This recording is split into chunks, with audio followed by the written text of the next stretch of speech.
Hello, good morning. Yung chapter na to is about horizontal distance measurement. So last time, pinag-aralan natin na if you get different values from different number of trials, ito yung most probable value. So actually, meron pang kasunod dapat yun, which is yung data analysis. The analysis kung gaano ka-disperse yung data, the analysis kung ano yung standard deviation. Pero I am skipping that part kasi meron pala yung engineering data analysis this term and I will communicate dun sa inyong professor na hindi ko yun i-discuss dito sa surveying para hindi na siya magdoble. Okay? So we can move on. So eto ay full new chapter ng horizontal distance measurement. And i-discuss natin dito kung ano yung iba-ibang methods and ano yung iba-ibang techniques na ginagawa. Ayun. So, define muna natin yung horizontal distance. Ano? So, sabi, in plane surveying, the distance between two points mean the horizontal distance. May distance between two points. Pero, tingnan natin. Hindi yun ganun kasimple. Sabi, if the points are at different elevations, the distance is the horizontal length between vertical lines at the points. So, dito tayo ngayon sa sketch. So, yan. Dyan tayo ngayon sa SketchUp. So, dito, meron tayong rough terrain. And let's say gusto natin kunin yung horizontal distance. Let's say, top view muna tayo.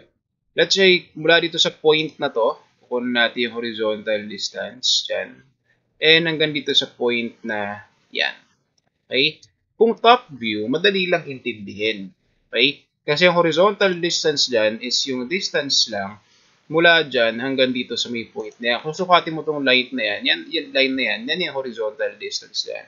Pero, alam natin yung points na yan ay hindi parehas ng elevation. So, paano natin kino-compute yung horizontal distance dyan? Tingnan natin yung definition ulit doon sa presentation. Sabi, if the points are at different elevations, then the distance is the horizontal length between plumb lines at the points. Okay? So, ayan o. Horizontal distance means the distance between two points at 0% slope. So, balik tayo dyan sa SketchUp. So, yung pag sinabi natin plumb lines, yun yung kung sa Tagalog ay hulog. Okay? Sinabi mo wala sa hulog, ibig sabihin wala sa plumb. Okay? So, yan. Or simply, plumb lines are vertical lines or lines that go along with the direction of gravity. Okay? So, ito yung plumb lines niya ng point na to. And ito. Okay? So, alam natin na itong distance na to is not at 0% slope. So, pag sinabi natin horizontal distance, that is the perpendicular distance between these two plumb lines. Okay? So, itong distance na yan yung horizontal distance ng dalawang points na to. Okay? So, yun. Yun ang definition natin ng horizontal distance. Hindi yung inclined distance, hindi yung parang pinaka 3D na distance between two points, but the distance of the plumb lines mula doon sa dalawang points. Okay, so yan. Hindi ito, hindi yan, kundi ito. Okay, so yun lang. Dinefine natin kung ibig sabihin ng horizontal distance. Kasi syempre, hindi naman lahat ng points na pag-aaralan natin, o hindi naman lahat na pag-aaralan natin na horizontal distance ay parehas ng elevation o parehas ng taas. Okay, so balik tayo sa presentation. Ang sabi, ayan, percentage definition. Ngayon, ano yung mga methods na ginagawa ng isang surveyor para sa pagkuha ng horizontal linear measurements? Okay? So, we have this 8, tapos 9, 4, etc. Ibig sabihin, the other methods, other newer methods na ginagamit sa pag-surveying. Okay?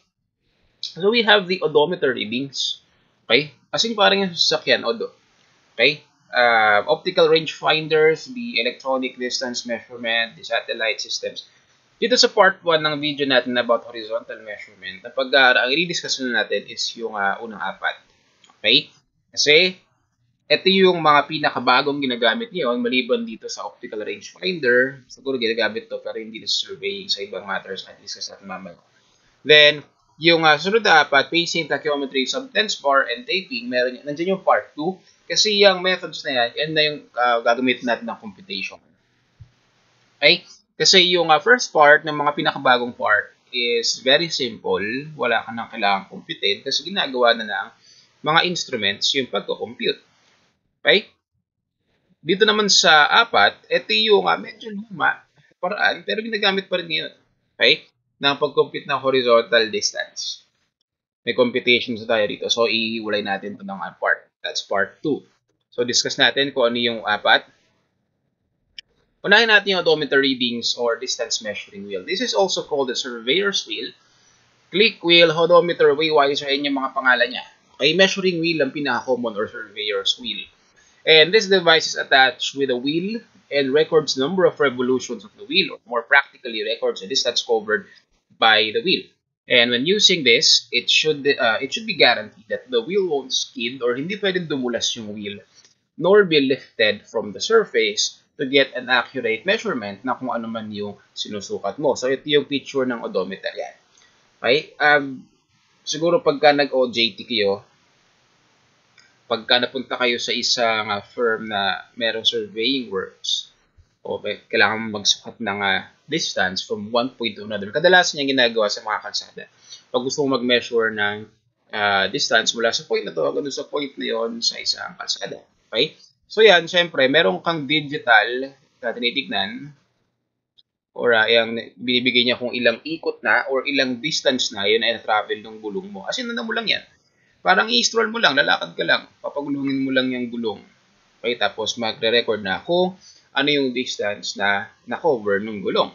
Ngayon, sabi nga rito kanina, it should be guaranteed that the wheel won't skid.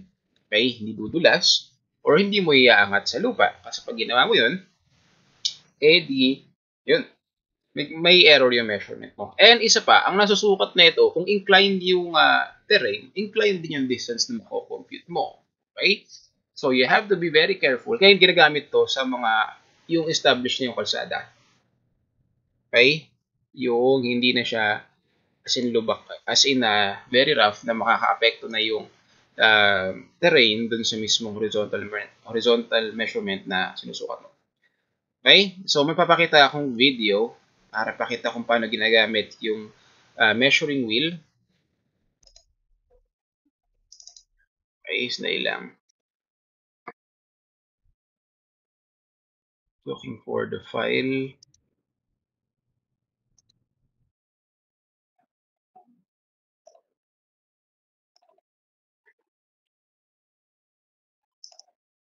Okay. Tayo, stay lang.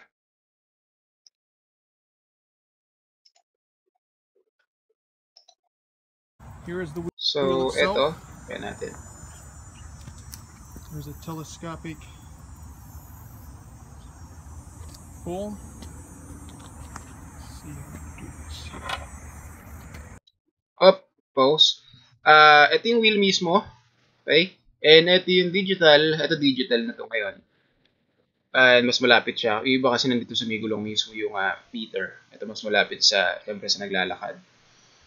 So, yeah, titignan mo lang kung ilang measurement, anong measurement ni naka-cover ng gulong.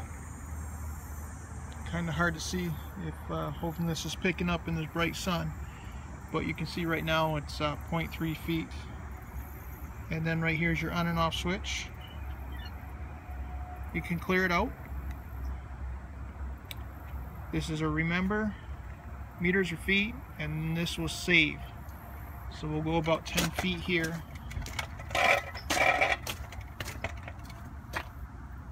About 14. So yan, ganun lang kasimple ang paggamit ng surveyor's wheel. Okay, so at least pagka nag-OJT kayo at pinagamit kayo niyan, hindi na kayo makangapa dahil alam nyo na kung ano yung paggamit ng surveyor's wheel. Okay, so next is optical rangefinder. Ito, mas luma ito. Okay, and commonly, hindi ka na makagamit na ganito sa surveying field. This is also called a laser rangefinder. And the method of measuring horizontal distances using a rangefinder is called ranging. Okay? Rangefinder consists of an arrangement of lenses and prisms set at each end of the tube with an eyepiece at its center. Yung mas bagong rangefinder, o ginagamit na ngayon yung mga rangefinder, kadalasan sa golf course, and sa hunting. Doon na lang siya common na ginagamit niyan. Pero surveying, hindi na masyado. Ito yung itsura niyang luma ng mga rangefinder yan. May dalawang lens siya sa magkabilang dulo. Tapos, sa gitna ka titingin para makita mo kung ano yung distance ng point na hinahanap mo hanggang doon sa point na kinatatayuan mo. So, yun yung hinahanap ng optical rangefinder. Ito yung mga bagong optical rangefinder ngayon. Yan yung ginagamit sa golf. Okay, pag ikaw yung nag-golf, pag ikaw yung nag-hunt. So, yan yung mga parang portable na optical rangefinder. And hindi niyan masyado ginagamit sa survey. Okay? Pakita natin yung isang video discussing kung ano yung concept ng optical rangefinder. Mas maganda kasi merong visuals. Okay, sandali lang. Here is the wheel itself. Oops. Hindi yan.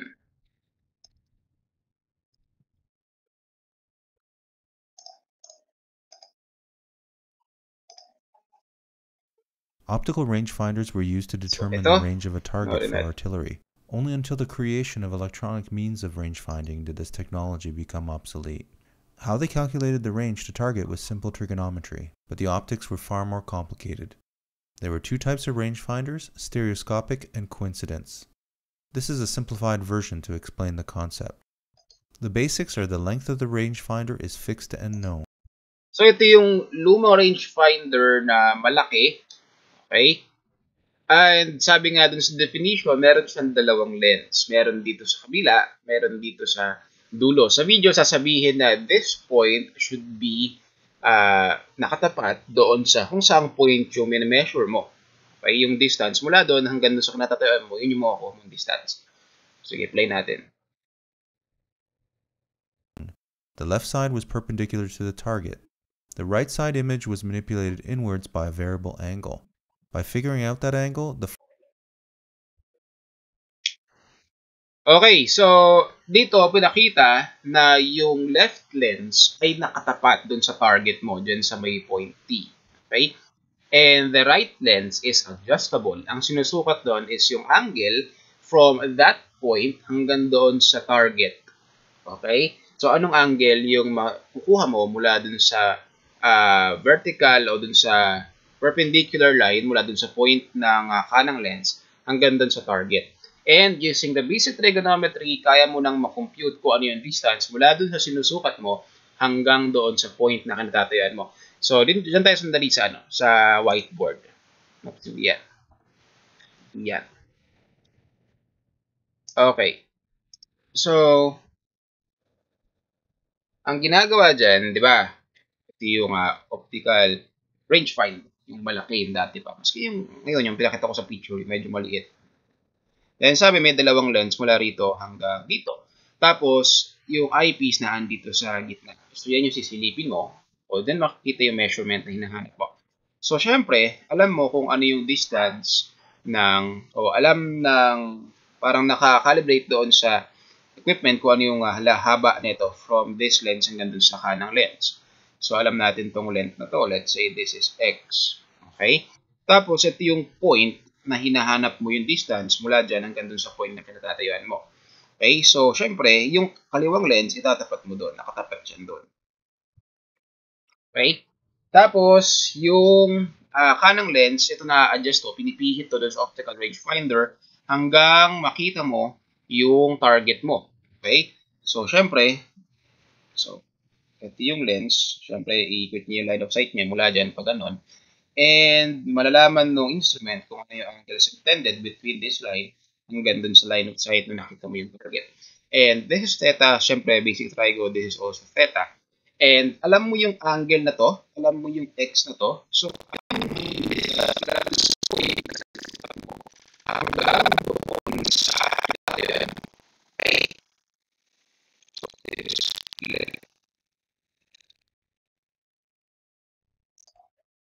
okay, so yun. Parang medyo nag-lag yung camera, okay na. Pero anyway, alam kong alam niyo yung concept dyan. Alam mo yung, ito yung length na unknown. Ito yung length na known, length ng optical rangefinder, and theta is also known, nasukat siya ng instrument. So, syempre, alam mo na tangent theta equals opposite over adjacent. And using that basic trigonometry function, kaya mo nang kunin yung distance na to. Okay? So, yan ang paggamit ng optical rangefinder. Kaya nga yung malaking optical rangefinder, tatlo ang nakapwesto eh. Ito, sila yung naghahanap ng point na gusto mong mahanap kung ano yung distance. Okay? Ito yung nagsasabi kung ano yung measurement, kung ano yung kalalabasan. Ito naman yung mga nakatayo dito, sila yung mamanipulate ng lens dito sa kanan. Pero syempre, kapag maliit yung optical rangefinder, hawak mo na yan doon sa kung na mag-operate lahat niya. Okay? So, ganun ang gamit ng optical rangefinder. Okay? Ito syempre, iba na yan. Saan na yan? So, sabi ko kayo nag-goal for hunting. Next is the electronic distance measurement. Kung gusto nyo panood yung mga video, mamaya ilalink ko dito sa video na to yung mga videos mismo na ginawa kong reference. Okay? So, EDM or electronic distance measurement, this is the most widely used method for measuring horizontal distance, especially great distances as of today. Okay? Bukod sa satellite, ito yung ginagamit na kadalasan. Kasi example na itong EDM is yung total station na meron nga tayo sa school pero hindi nyo magamit dahil wala kayong surveying lab. Okay? So this is method of determining the length between 2 points using phase ranges that occur in electromagnetic energy waves that travels from one end to another. So the energy originates from the instrument, transmitted to a reflector, and the other end from which is returned to the originating instrument. Okay, huwag kayong mag-alala. Papaliwanag natin yan. So syempre, yan yung basic na image ng total station o ng EDM. Okay? Electronic distance measurement, yun yung method na ginagamit ng total station para magpasulat ng horizontal distances. Okay? So sabi, the instrument transmits energy, then may reflector, ibabalik ni reflector dun sa energy, and boom! Compute na yung sukat. Ganun lang kadali. Okay? So pakita natin sa whiteboard paano yung concept na yun. Pero pinakita ko na sa inyo yung total station dati dun sa, I think, chapter, yung pinakauna introduction, yung nagkapakita ko ng measurements. So let's say ito yung tripod and we have your instrument here. Okay? Tapos, meron tayong ginagamit na prism sa total station. Okay? Prism yung, sabi ko nga, alam ko pinakita ko na yung picture nun. Parang meron siyang salamin dun sa loob. Okay? Tapos yan, parang staff. Pagka nag-OJT kayo, ewan ko kung syempre, kung ikaw Bibo, hawak ka dito sa total station mismo. Pero kung gusto mo na maglaro-laro sa site, ang hawak mo ay yung staff. So anyway, ang gagawin ni instrument, total station, mag-e-emit siya ng rays. Okay? Tapos, may reflector, babalik yung ray dito sa total station and makukuha na yung measurement. Okay?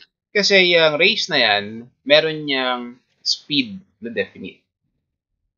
Okay? So, ang mangyayari, siyempre, aantayin ng total station na bumalik yung light ray na in-emit niya. Then, that is time t.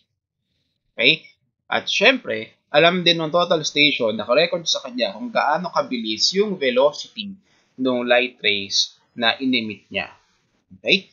So, knowing the formula, velocity equals distance over time, kuha mo na yung distance. Kasi ang gagawin mo lang. Pero syempre, yung makukuha ang distance nung total station is times 2 kasi balik na rin two-way Okay? So, divide niya pa yun sa 2. Basta alam niya na yung gagawin niya. Ganun lang ang pinaka-concept ng total station o ng electronic distance measurement. It emits rays, then it waits for the light rays na makabalik sa kanya, then kukumputin niya yung, alam niya kung ano yung time, then kukumputin niya na kung ano yung distance between those points. Okay? Ang advantage nito is, hindi katulad ng taping na kailangan mong daanan yung iyong susukatin dito, papuntahin mo na lang yung hawak ng prism dun sa kabila.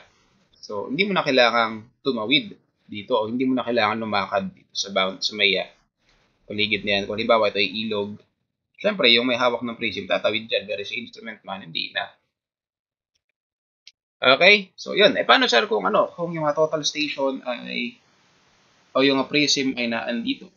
Makukuha niya pa rin ba yung measurement na yan? Ang makukuha niya syempre kapag nag-emit siya ng ray dito pa ganun.